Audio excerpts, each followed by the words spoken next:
Olá, irmãos, graça e paz seja convosco. Para mim é motivo de alegria, estamos aqui continuando o estudo da lição dessa semana, hoje, dia 11 de dezembro, com o título O Modelo de Cristo. Qual era o modelo de Cristo na cosmovisão, que nós mencionamos no título de ontem, bíblica? Qual era o conceito de Cristo em relação a isso? Vocês estão vendo que aqui atrás está tudo meio bagunçado e que aqui está cheio de material aberto.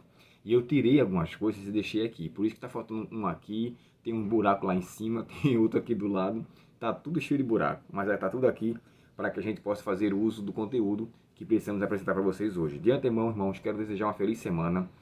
Fazer uma menção aos nossos irmãos da igreja de Ibiratinga, lá em Serinhaém, onde nós fomos ontem. Foi muito bom. Eu estava lá com o meu irmão Márcio, com a sua filha, eu estava com o Ismael também, meu filho, né, a filha dele, Naira. E a gente foi muito bem recebido, uma igreja muito calorosa, umas pessoas muito boas.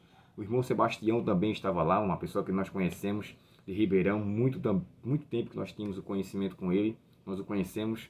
E assim, para mim foi uma satisfação muito grande. Fizemos um culto jovem ali a parte da tarde. Enfim, foi uma bênção de Deus. Para mim o sábado é sempre proveitoso quando nós gastamos muito tempo com aquilo que é de propriedade vitalícia, com aquilo que é, na verdade, verdadeiro. Isso é muito bom. Graças a Deus, foi um momento muito gracioso para nós, né? A irmã Marlene, que nos chamou de lá também, não posso esquecer dela, que foi uma pessoa que conduziu, né? Foi a autora do convite. Enfim, que Deus e que o Espírito Santo repouse sobre aquela igreja, sobre aqueles irmãos e cada dia confirme a sua fé na breve volta de Cristo Jesus. Vamos voltar aqui para o assunto, irmãos. Eu quero ser bastante objetivo. E o tema aqui é um texto que o autor colocou de Lucas, capítulo 2, e o verso 52. O texto diz assim: E crescia Jesus em sabedoria, estatura, graça diante de Deus e diante dos homens. Observe aqui os pontos que ele menciona. Esse verso, irmãos, aqui, ele é repetido do verso 40. Só que, embora a expressão que seja a mesma no verso 40, uma coisa que eu preciso levar em consideração, o verso 40, ele faz menção da infância de Cristo até os seus 12 anos. Porque quando chega no verso 42 do capítulo 2, ele já fala da idade de Cristo mais avançada em sua idade infantil, até 12 anos. Já aqui, passa dos 12 anos até a idade adulta. O que me chama a atenção é que no verso 40 fala que Cristo crescia na mesma condição. E aqui fala como se ele assim, e Jesus continuou a crescer nesses pontos, na sabedoria, na estatura, na graça diante de Deus e diante dos homens.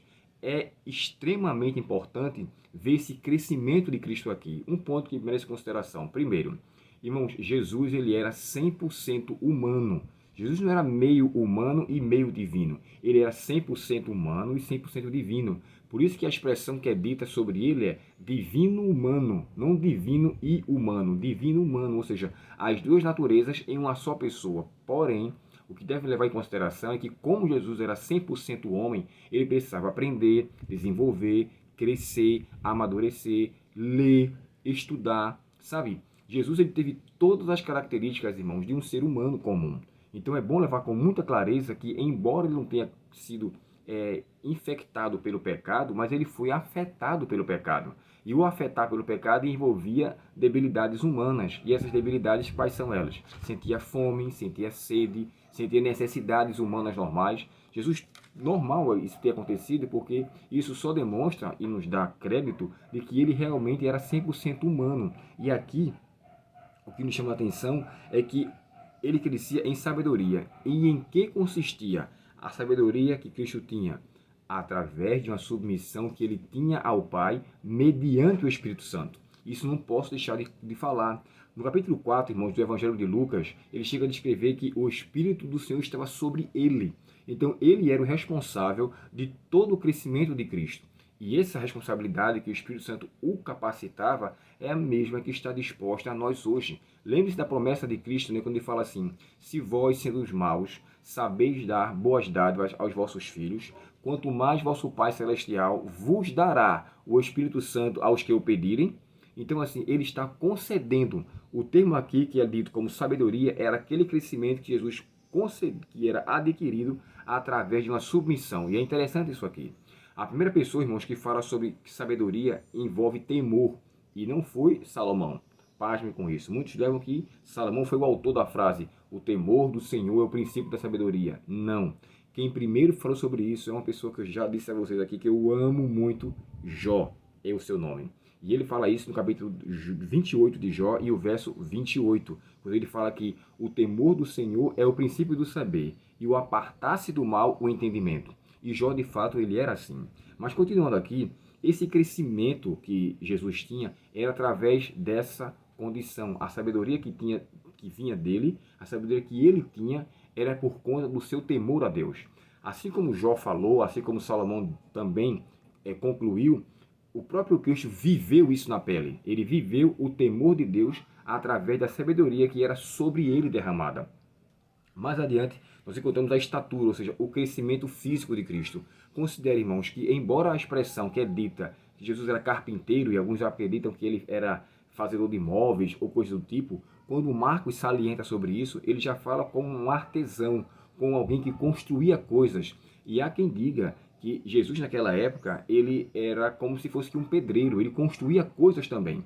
E a expressão que é carpintaria, ele abrange outros pontos. É interessante porque aquele filósofo chamado Justino Mártir, né, que era chamado de...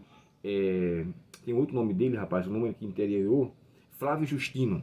Flávio Justino, que foi chamado depois Justino Mártir, né, que ele foi martirizado.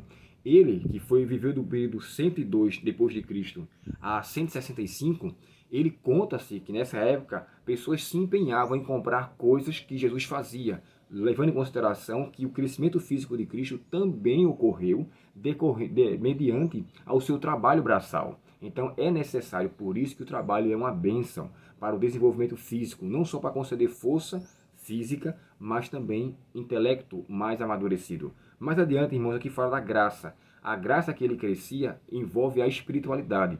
E essa espiritualidade é que me chama a atenção, porque esse crescimento de Cristo envolvia um crescimento espiritual diante do Pai, primeiramente, e diante dos homens. Porque esse crescimento dele para com o Pai era interior. E eu achei isso interessante. Eu chego a essa conclusão porque Deus, na verdade, nos conhece. E Ele sabe se o crescimento que eu busco diante dEle, que está em meu coração, ele será amadurecido, desenvolvido e será crescente. Porque primeiro parte do coração.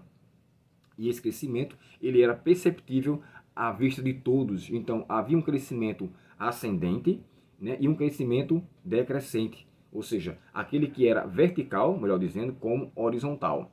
É tanto uma questão subindo quanto mantido, esse era o crescimento que Cristo então que ele recebia. E o que me chama a atenção aqui era que esse crescimento social que ele tinha causava um impacto nos homens. E todos, quando observavam, diziam assim, é esse o filho de José, o Nazareno? Porque até o lugar que Jesus nasceu, irmãos, era um lugar, na verdade, não muito bem aceito, ou melhor dizendo, o lugar de sua infância, do seu crescimento. Era um lugar que não era muito... Na verdade, ele era um lugar praticamente considerado um lugar de indigente, onde se fazia muitas falcatruas naquele ambiente, e por ser uma vilinha pequena, não se tinha tanta pompa. Porém, foi ali que Jesus cresceu e sobressaiu através do conhecimento que ele submeteu do que Deus tinha lhe concedido, e a sua mãe o ensinava. A história relata, irmãos, que Jesus perdeu José muito cedo, ou seja, o seu pai, ele faleceu quando Jesus ainda era praticamente um adolescente. Ele era muito jovem quando seu pai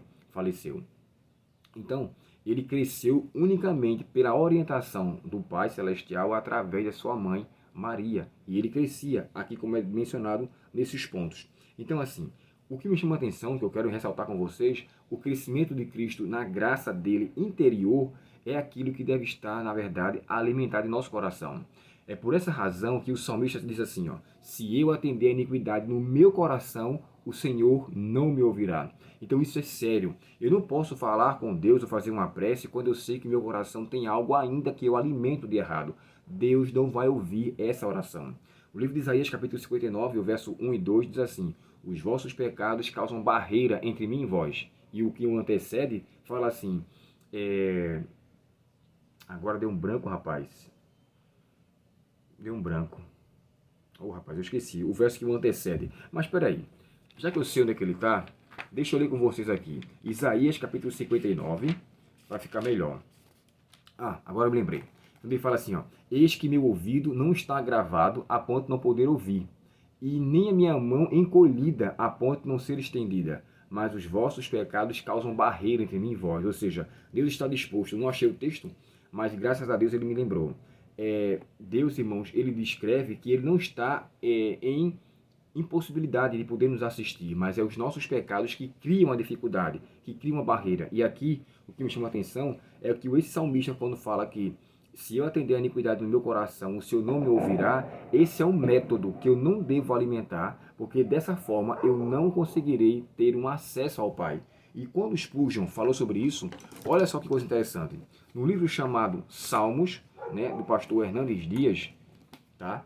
Ele aqui diz o seguinte sobre esse ponto: se tendo visto a iniquidade no meu coração, eu continuo olhando para ela sem sentir aversão, se eu a aprecio, tendo um olhar direto de amor por ela, a desculpo e a desfaço, o Senhor não me ouvirá. Não me ouvirá. Não há nada que mais impeça a oração do que a iniquidade ancorada no peito. Tá, sabe, irmãos? Isso é muito forte.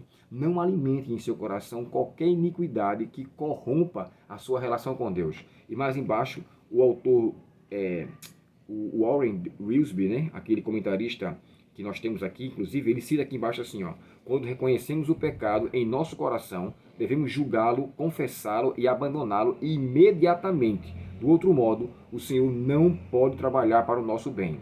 Além disso, encobrir o pecado é chamar sobre si dificuldades e disciplina. E esse texto que ele fala de encobrir o pecado é o que está em Provérbios 28, quando fala assim: aquele que encobre a sua transgressão jamais prosperará, mas o que confessa e deixa alcançará misericórdia. Provérbios capítulo 29 e o verso 28, verso 13, melhor dizendo.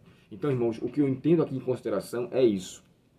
O método de crescimento de Cristo envolvia questão interior com o Pai, questão exterior diante dos homens e o crescimento em sabedoria, crescimento em estatura física. E assim, na verdade, ele serviu como nosso modelo. E para fechar aqui, Mateus 4:23 fala de 2 pontos que eu não posso deixar de mencionar para vocês: ensinar e pregar. Irmãos, parecem ser iguais, mas não são. Eles se assemelham.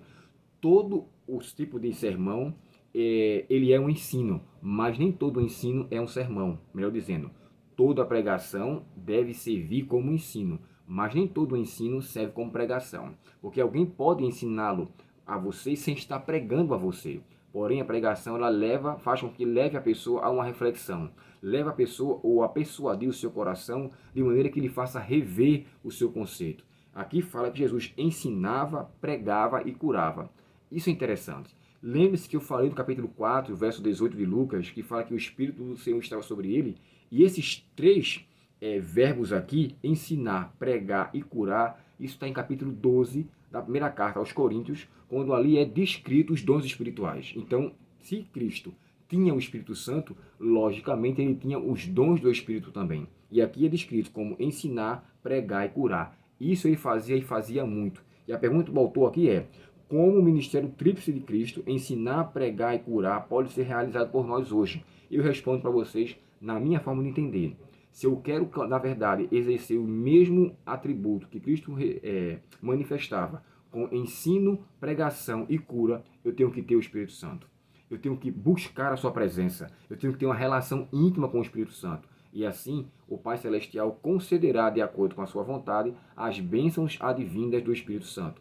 Lembre-se da promessa, né, que é dito lá em Atos, capítulo 2:38, né, quando fala assim: arrependei-vos, pois, e convertei-vos, para que sejam cancelados os vossos pecados e recebereis o dom do Espírito Santo. O dom do Espírito Santo é a pessoa dele concedida. E quem o tem, tem os dons espirituais. Eu não posso ter os dons espirituais sem ter o Espírito Santo. Então, para ter o Espírito Santo, ou melhor, para ter os dons espirituais, eu tenho que ter o Espírito Santo. E aí ele me faz mudar interiormente, ele me faz mudar diante de Deus, diante dos homens, ele faz eu crescer. E automaticamente, pela sua dádiva, pela sua bondade, ele me concede os dons para que eu exerça em propósito de sua causa. Nunca com propósito contrário.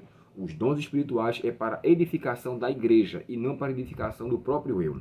Que Deus, portanto, nos abençoe e que esse modelo de Cristo, desde o começo da lição até o final, nos faça rever o nosso conceito de vida, né? Com a nossa vida diante de Deus, primeiramente, e diante dos homens. E que a graça misericordiosa do Pai Celestial repouse sobre mim e sobre você. Vamos orar.